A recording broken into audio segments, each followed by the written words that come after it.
अस्सलाम वालेकुम लखां दरूदो सलाम मुहम्मदो आले मुहम्मद अलैहि सलातो वसलाम ते जदों हक दा सच दा इज्जत दा पहली वारी बातल ने झूठ ने ते जिल्लत ने कतल कर दिता। आंदे ने किसी पिंड दे विच दिने डाकू आके वड़ गए। बंदे शंदे सारे कम्मां काजां ते गए सन, सिर्फ बीबियां सन पिंड घरां दे विच।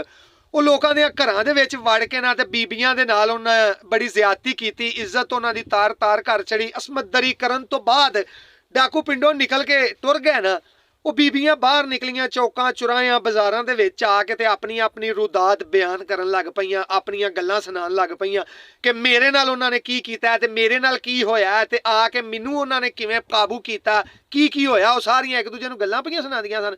ਇੰਨੀ ਦੇਰ ਨੂੰ ਇੱਕ ਔਰਤ ਨੇ ਆਪਣਾ ਦਰਵਾਜ਼ਾ ਖੋਲ੍ਹਿਆ ਤੇ ਬੜੀ ਗੈਰਤ ਤੇ ਖੁਦਦਾਰੀ ਦੇ ਨਾਲ ਇੱਕ ਡਾਕੂ ਦਾ ਸਿਰ ਲਾ ਕੇ ਹੱਥ 'ਚ ਫੜੇ ਹੈ ਤੇ ਉਹਨਾਂ ਔਰਤਾਂ ਨਾਲ ਟੁਰੀ ਜਾਂਦੀ ਹੈ।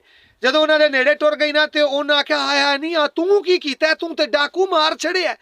ਉਸ ਬੀਬੀ ਨੇ ਆਖਿਆ ਕਿ ਤੁਸੀਂ ਇਹ ਗੱਲ ਸੋਚ ਵੀ ਕਿਵੇਂ ਸਕਦੀਆਂ ਹੋ ਕਿ ਸਾਡੀ ਇਜਾਜ਼ਤ ਤੋਂ ਬਗੈਰ ਕੋਈ ਸਾਡੀ ਇੱਜ਼ਤ ਲੁੱਟ ਲਵੇਗਾ। ਜਾਂ ਇਹਨੇ ਮੈਨੂੰ ਮਾਰ ਕੇ मेरी इज्जत लुटनी सी ते या मैं इज्जत बचांदियां बचांदियां इनू मार देना सी। लिहाजा अलहमदुलिल्लाह मेरी इज्जत बच गई है, मैं इनू कतल कर दिता है।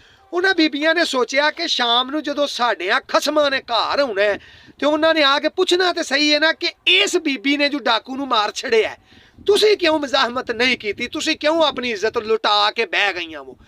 इस गल तो डरदे आ सारियां ने रल के ते उस बीबी नू भी कतल कर दिता जिन्ने अपनी इज्जत की हिफाजत की सी।